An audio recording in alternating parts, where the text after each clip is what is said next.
আমাৰ ইয়াত এটা কোম্পানী আহিছে, কোম্পানীটো আমাৰ মানে নালাগে, কাৰণ ইয়াত গৰু ছাগল মানে জীৱ জন্তু বহুত চলাচল কৰে। ইয়াত কোম্পানীটো হ'লে আমাৰ চলা ফুৰা অলপ অসুবিধা হ'ব। আমাক নালাগে আৰু এতিয়া চৰকাৰক কি ক'ব এই ক্ষেত্ৰত?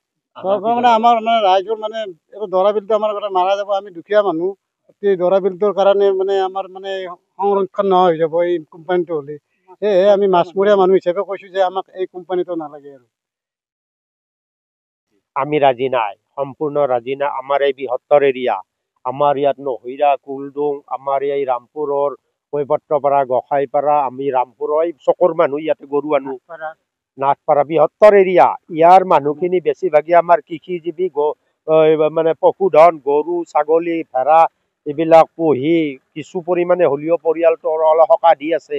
গতিকে ইয়াত যদি কিবা কোম্পানী বহে, আমাৰতো মানুহ ওলাবাৰে জেগা নহ'ব। গতিকে আমি গৰু ছাগলী কেনেকৈ ৰাখিম? ইয়াত আমি সম্পূৰ্ণ মানে বিৰুদ্ধ আছো। কোম্পানীৰ বিৰুদ্ধে হওক, চৰকাৰৰ বিৰুদ্ধে হওক, ইয়াত আমি প্ৰতিবাদ কৰিমেই। আনকি লাগিলে আমি তেজ দি যুদ্ধও কৰিম। মানে কৈছে কোম্পানী আহিলে আমাৰ ভাল হ'ব, আমি চাকৰি পাম, এই ক্ষেত্ৰত কি ক'ব? এই ক্ষেত্ৰত মই মুঠেও গ্ৰাহ্য নহয়, কাৰণ ইয়াৰ প্ৰত্যেক ঘৰ মানুহে মানে পশুৰ ওপৰত নিৰ্ভৰ কৰিয়ে চলি আছে। আৰু এই বিলখনৰ ওপৰত আৰু বাৰিষা ইয়াত কিছু পৰিমাণে আমি মাছো আছে। এইখন এখন দৰা বিল, বহু পুৰণা বিল। আগতেতো বিৰাট ডাঙৰ ডাঙৰ মাছ থাকিছিল। আমাৰ এইখন গাঁও কৈপত্ৰপাৰা গাঁও মাছৰ ওপৰত নিৰ্ভৰ কৰি মাছমৰীয়া আছিল। গতিকে এতিয়া বানপানী নহ'লে কিছু পৰিমাণে হ'লেও আমাৰ থলুৱা মাছবিলাক থাকে। গতিকে তাৰ ওপৰত নিৰ্ভৰ কৰি আমাৰ চলি আছে। কিন্তু কেইজনমান স্বাৰ্থপৰ মানুহে এইবিলাক উচতনি দিছে যে কোম্পানী আহিলে আমি লাভৱান হ'ম, আমি ইয়াত কৰ্মসংস্থাপন পাম। কিন্তু কোম্পানী ইয়াত কেইজনক কৰ্মসংস্থাপন দিব? আমাৰ ইয়াত থলুৱা মানুহক কেইজনক দিব? আনিব তেওঁলোকে বেলেগ পৰা লেবাৰ, দুই এজন লেবাৰকহে দিব, য'ত লেবাৰকো নিদিয়ে। তেওঁলোকে বেলেগ বেলেগ চৰৰ পৰা ক'বাৰ পৰা কম দামী লেবাৰ আনি পেলাই ইয়াত প্ৰয়োগ কৰি কাম কৰি থৈ যাব। গতিকে আমাৰ ইয়াত স্থানীয় মানুহে কামেই নাপাব। গতিকে আমি ইয়াত বিৰুদ্ধাচৰণ কৰিম, সম্পূৰ্ণ বিৰুদ্ধাচৰণ, গোটেই ৰাইজ লগ লাগি। আমি চৰকাৰে যি কৰে তাকে কৰি, আমিতো আৰু পাৰাখিনিহে কৰিম। অনুৰোধ জনাব পাৰে। অনুৰোধে আমি চৰকাৰক অনুৰোধ জনাম, আমি অনুৰোধ জনাম যে আমি ইয়াত কোম্পানী বহিব নালাগে, কাৰণ আমাৰ বৃহৎ ক্ষতি হ'ব। গতিকে বিধায়কত থৈ দি আমি আৰু অনুৰোধ জনাম চৰকাৰক। আমিতো আৰু চৰকাৰৰ বিৰুদ্ধে যুদ্ধ কৰিব যাব নোৱাৰো। গতিকে চৰকাৰক আমি যিমানখিনি পাৰো ৰাইজে লগ লাগি আমি অনুৰোধ জনাম। গতিকে ইয়াত কোম্পানী আমি হ'ব নিদিওঁ। ইয়াতে মাটি তেনেকৈ আমি নাজানো, এতিয়া আনুমানিক এতিয়া মাটি কিমান আছে।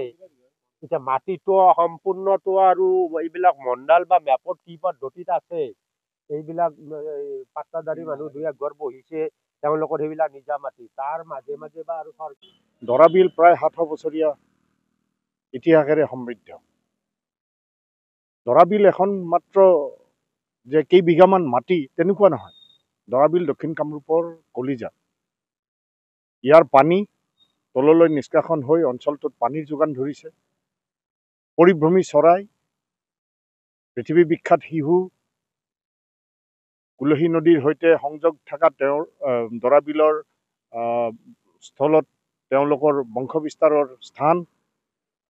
ওচৰ পাজৰৰ কেইবাখনো গাঁৱৰ কুমাৰ সম্প্ৰদায়, কুমাৰ শিল্পৰ যিটো আমাৰ অসমীয়া কুমাৰ শিল্প, এই কুমাৰ শিল্পৰ কেঁচা সামগ্ৰীৰ ভাণ্ডাৰ।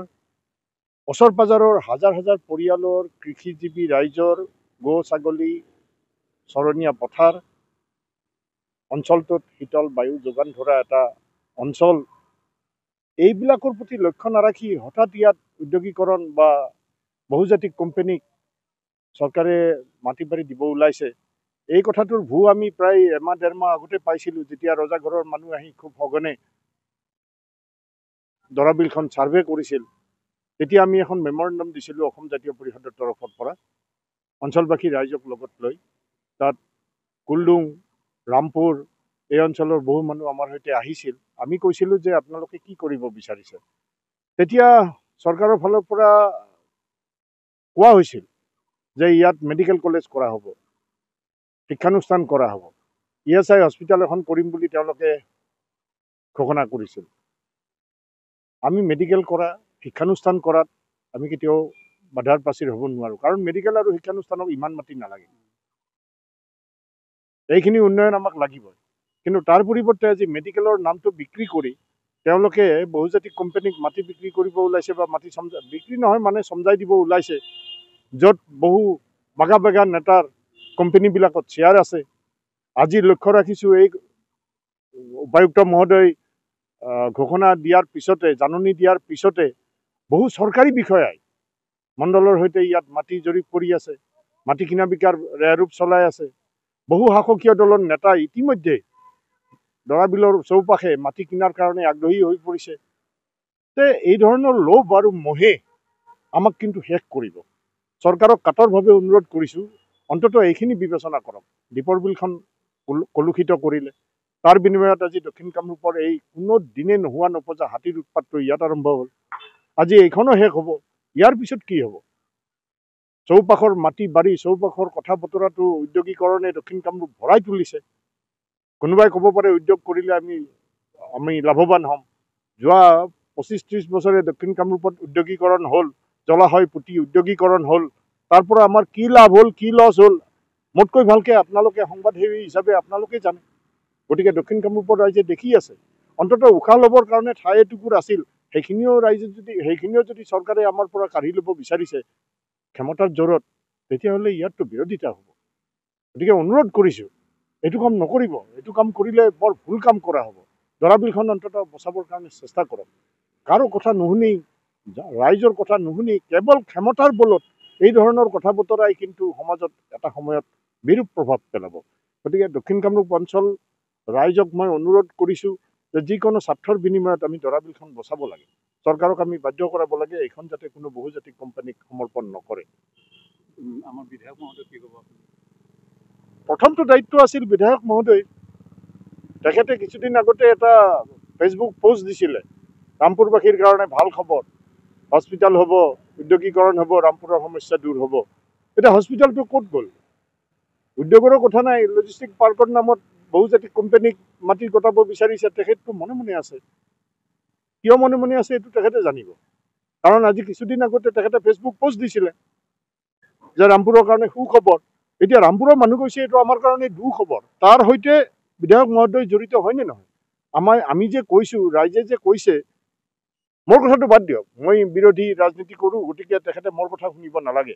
কিন্তু ৰামপুৰৰ সদাশয় ৰাইজে যে কৈছে যে এইটো ৰামপুৰৰ কাৰণে বেয়া খবৰ, এইটোৰ সৈতে বিধায়ক মহোদয় সহমত হয়নে নহয়? যদি হয়, হয় বুলি কওক, যদি নহয়, নহয় বুলিয়ে কওক। তেখেতেতো মনে মনে আছে। কাৰণ দুদিন আগততো তেখেতে সুন্দৰকৈ ৰামপুৰৰ কাৰণে সুখবৰ বুলি পোষ্ট দিছিলে। আজি কিয় মনে মনে আছে? এইবিলাক কথাই জনপ্ৰতিনিধি আৰু ৰাইজৰ মাজত দূৰত্ব বঢ়ায়। জনপ্ৰতিনিধি এজন ৰাইজৰ পৰা বেছি দূৰত থাকিব নালাগে, ৰাইজৰ মাজত থাকিলে ভাল। ৰাইজৰ সুখ দুখ, ৰাইজৰ কথা বতৰা শুনিলে ভাল। এই ধৰণৰ কথা বতৰাই কিন্তু বৰ অসহনীয় পৰিৱেশ আৰু পৰিস্থিতি এটাৰ সৃষ্টি কৰিছে। অহা দিনবিলাকত ভগৱান জানে ইয়াত আৰু ৰাইজে কেনেকুৱা ধৰণে ইয়াৰ প্ৰতিবাদ কৰে। আমি আশা ৰাখিম শান্তিপূৰ্ণভাৱে। চৰকাৰক আমি অনুৰোধ কৰিছোঁ যে এইটো ভুল কাম নকৰিব। এইটো ভুল কাম কৰিলে আমাৰ জনস্বাৰ্থৰ বিপৰীতে কাম কৰাটো বুজাব। কাৰোবাক সন্তুষ্ট কৰিবৰ কাৰণে, কাৰোবাক 2 নম্বৰী পইচা 1 নম্বৰী কৰিবৰ কাৰণে, কোনোবা নেতা মহানেতাৰ চিণ্ডিকেটৰ পইচা ইয়াত লগাই পেলাই উদ্যোগীকৰণ কৰিবৰ কাৰণে এই ধৰণৰ হঠকাৰী সিদ্ধান্ত আমি মানি ল'ব নোৱাৰিম। সেয়ে মাননীয় মুখ্যমন্ত্ৰী মহোদয়ক অনুৰোধ কৰিছোঁ যে আপুনি অন্ততঃ উপলব্ধি কৰক এই কথাটো, এবাৰ নিজে আহি চাওক আৰু দৰাবিলখন ৰক্ষা কৰক।